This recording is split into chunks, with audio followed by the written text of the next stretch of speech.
This is Jonathan Aguilar of Pro Boxing Fans, joined by Adam Smith, who first of all we're at the GBM fight night, but the news today, you have signed with DAZN. I know you did a bit of work for them before, but officially, I believe the lead commentator. Congratulations, and how are you feeling about it? I'm really excited. It's fantastic to be back behind the mic with such a great team. I was so lucky to have so many fantastic people around me for so many years at Sky, and then my illness, obviously, for a long time, getting back into it was tough, and physically and mentally. But I feel healthy. I feel happy. I'm very grateful to be here and to be back behind a mic. The DAZN guys are terrific. I've loved sort of spending a bit of time with them, with Hughie Fury too, and again for the big card with Beterbiev and Bivol in February. And I'm delighted to be joining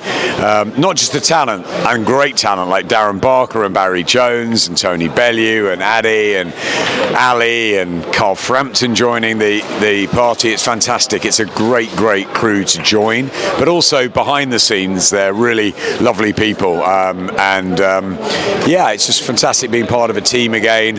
And I love the fact that Queensberry and Matchroom are under the DAZN umbrella, and that I have a chance to work with Frank and Eddie so closely again, two people who have been massively influential in my journey. And yeah, really excited. Starting in Manchester tomorrow, a little bit of sleep, and then on the train up there for the Joyce-Hrgovic night, which I can't wait for, to see Frank and the team. And then it'll be Eddie and the guys at Matchroom on the 19th with Dalton Smith. So yeah, and with Eubank and Benn to finish the month. It's an exciting one to join, a great time, wonderful for the sport. And yeah, I'm just really grateful to DAZN, and it's lovely to be back. I remember that the first time you were back at ringside and stuff, and you know, I remember you were doing a bit of interviews and things like that, but you were always like, there's nothing like getting behind the mic. And the fights you just mentioned coming up, Eubank Benn, biggest fight of the year so far, you must just be so excited for this. And what did you make of all the response today? As I said, I'm really grateful. I'm really thankful. A lot of people have called me, and I'm really appreciative of that. I never take anything for granted. I love the opportunity to get behind a mic because I love boxing and I love the fighters. And I've said it before, I don't care whether they're 4-6 round fighters, prospects, or the world elite. I have respect for every single man or woman to get in that ring, and I have for forever. I've wanted to be a commentator since I was 9 years old, and I love doing it. So yeah, there is nothing like being back behind a mic. Working as part of a team, I think, is really important, and to have the chance and opportunity to do that again with a really young and cool and vibrant team in DAZN, and the home of boxing, really. It's just fantastic to have so many shows to get your teeth into, and it's great.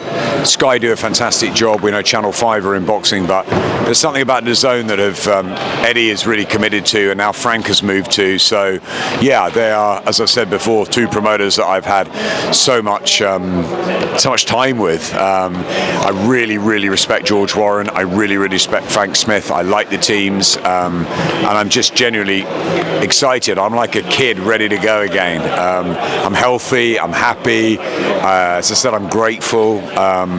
Yeah, I'm just it's a fantastic day, and I'm really lucky, and I'm really pleased that they asked me to join them. And yeah, it's just really nice. A bit of a taste of it tonight with GBM. Let's talk about some of the fights. Hughie Fury back with a win tonight. He's telling me after he just wants the big fights, linked with Dillian Whyte and stuff. Who do you want to see Hughie in with? Yeah, I think he needs to have a big fight next. I think Hughie has got plenty of talent. We know that. Sometimes we get frustrated with his performances because we know how much ability he has, but we have to remember he was away for 3 years. He could have packed it in, but he wants to come back. He wants to be part of the World Heavyweight Brigade again, and there's no reason why he can't be. There's so many fights out there, but he's got to fight a top 15, 20 next, definitely in the world. Is he ready for something a bit higher? Maybe not quite. I would say 1 or 2 fights away from a tilt at that magic heavyweight mix. But yeah, you could see him in with anyone really in that top echelon, and he wouldn't seem out of place. He's fought Joe Parker before.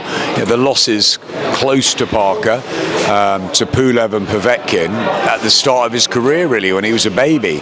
He's 30, so he's got time, but I'd like to see him in big fights. I think there's no point otherwise, really. Hughie's only come back to try and become a world champion.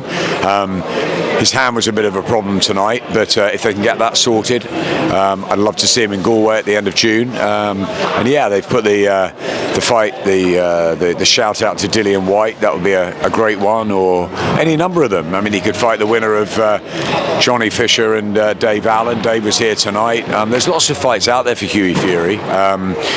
There's lots of fighters waiting to fight. Fabio Wardley, Kabayel, so many. Moses Atauma's coming back soon, and obviously the likes of Usyk and Dubois and Parker and AJ might just be a little step beyond at the moment, but that's where Hughie's aiming. So yeah, I think a big fight next, and let's see where we are come the autumn. But maybe he'll be knocking on that door. He's probably 2-3 wins away from a tilt at somebody, because he's got the name, and he's going to be tough to beat, I think, Hughie. 2 more.